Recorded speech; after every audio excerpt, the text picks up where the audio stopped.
Buddhist monk story on sacrifice. आज की इस भाग दौड़ भरी जिंदगी में हर व्यक्ति एक बेहतर जिंदगी की रेस में भाग रहा है, लेकिन उनमें से कुछ ही लोग अपने लक्ष्य को हासिल कर पाते हैं, जबकि ज्यादातर लोग अपने लक्ष्य तक कभी पहुंच भी नहीं पाते। हम जब भी अपने लक्ष्य की ओर अपना कदम बढ़ाते हैं तो हमारे मन में तरह तरह के विचार उठने लगते हैं कि क्या मैं इस काम में सफल हो भी पाऊंगा। तो आज के इस बुद्ध कहानी के माध्यम से हम जानेंगे कि अपनी असफलता के डर को कैसे खत्म किया जाए, और साथ ही हम ये भी जानेंगे कि हमारे मन में ये असफलता का डर आखिर क्यों पैदा होता है। बहुत समय पहले की बात है, जब एक बौद्ध सन्यासी एक जंगल के पास अपनी कुटिया बनाकर रहा करते थे। वे बौद्ध सन्यासी बहुत ही बुद्धिमान व्यक्ति थे, और जो भी कोई व्यक्ति अपनी किसी भी समस्या को लेकर उनके पास जाता, वे बहुत ही बुद्धिमानी से उसकी उस समस्या का समाधान निकाल दिया करते थे। एक दिन वे वहीं पास के किसी एक गांव में भिक्षाटन के लिए गए हुए थे। जब वे भिक्षा मांगकर वापस लौट रहे थे तो रास्ते में उन्हें एक युवा व्यक्ति ने रोका और उनसे कहा, मैंने सुना है कि आप किसी भी समस्या को बड़ी बुद्धिमानी से सुलझा देते हैं। हालांकि मुझे तो जरा सा भी विश्वास नहीं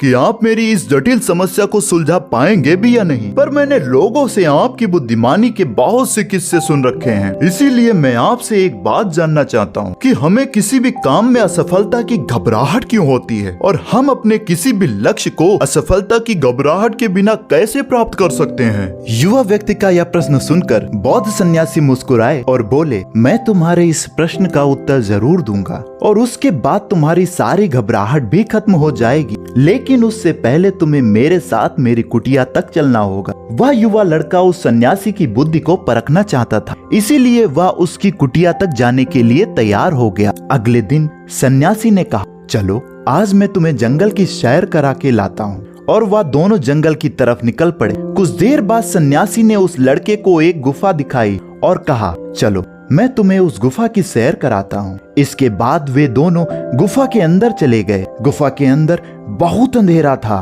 थोड़ी देर बाद सन्यासी चुपके से गुफा के बाहर निकल गए और उस गुफा के द्वार को बाहर से बंद कर दिया। उस लड़के ने गुफा के अंदर से बहुत आवाज दी, मुनिवर कहाँ हैं आप?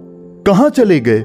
जवाब क्यों नहीं दे रहे? लेकिन बहुत देर तक कोई जवाब ना मिलने पर वह घबरा गया और गुफा के द्वार की तरफ भागा। जैसे ही प्रवेश द्वार पर वह पहुंचा तो वह सन्न रह गया कि इस गुफा की दीवार किसने बनाई। अब वह अकेले गुफा में काफी भयभीत और परेशान हो गया, और वह सोचने लगा कि सन्यासी ने कहीं उसको मारने की योजना तो नहीं बनाई थी। अब वह गुफा में इधर उधर घूमकर निकलने का रास्ता खोजने लगा। गुफा में काफी देर तक इधर उधर भटकता रहा। जब उसे बाहर निकलने का कोई रास्ता नहीं मिला तब वह शांत होकर एक जगह बैठ गया। तभी उसे एक सुरंग से सूर्य की रोशनी आती हुई दिखाई दी, लेकिन उस सुरंग तक पहुंचना बहुत मुश्किल था क्योंकि चारों तरफ अंधेरा ही अंधेरा था और वह सुरंग काफी ऊंचाई पर थी। फिर भी वह उठा और अपना सारा ध्यान गुफा से बाहर निकलने में लगा दिया। काफी मेहनत और प्रयास करने के बाद वह सूर्य की रोशनी तक पहुंच गया और कुछ दूर तक उस सुरंग में ऊपर चढ़ता गया। तभी उसे वह सन्यासी उसे हाथ बढ़ाता हुआ दिखाई दिया। वह लड़का उस सन्यासी का हाथ पकड़कर बाहर आ गया और बाहर निकलते ही उस सन्यासी से चिल्लाकर कहा, मुनिवर आप पागल हो गए हैं? आप मुझे इस अंधेरी गुफा में अकेले छोड़कर आ गए। आपको पता भी है मैं कितना भयभीत हो गया था और मुझे कितनी जोरों की प्यास लगी है। उस सन्यासी ने मुस्कुराते हुए उसको पानी दिया और कहा,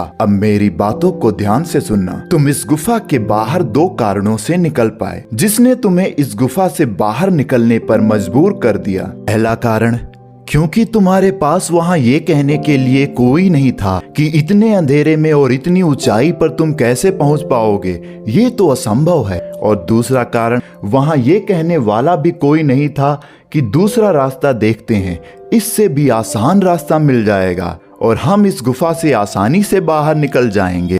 सफलता प्राप्त करने का नियम भी कुछ ऐसा ही है। ये तो मैंने तुम्हें सफलता कैसे प्राप्त करें इसकी छोटी सी दुनिया बना के दिखाई है, लेकिन असल दुनिया इससे कई गुना अधिक जटिल होती है। वहाँ हमें सलाह देने के लिए बहुत से फालतू लोग मिल जाते हैं। सफलता ना मिलने का एक कारण यह भी है कि सफलता मिलने की प्रक्रिया काफी लंबी होती है, और यहाँ जब हमारा मन मिनटों मिनटों में बदल जाता है तो सालों सालों में मन क्यों नहीं बदलेगा। हमारा मन बदल ही जाता है और हम उस रास्ते को छोड़कर अलग रास्ता अपनाने लगते हैं। गौतम बुद्ध हमेशा कहा करते थे, कि परेशानियां हमें तभी दिखती हैं जब हमारा ध्यान हमारे लक्ष्य पर नहीं होता, और ये बात 100% सत्य है। हमें अपनी असफलता का डर तभी होता है जब हमारा ध्यान अपने लक्ष्य पर ना होकर आने वाली कठिनाइयों पर होता है। तुम भी इस गुफा से तभी निकल पाए क्योंकि तुम्हें सुरंग के अलावा कुछ और नहीं दिख रहा था। इसीलिए अपना ध्यान केवल अपने लक्ष्य पर रखो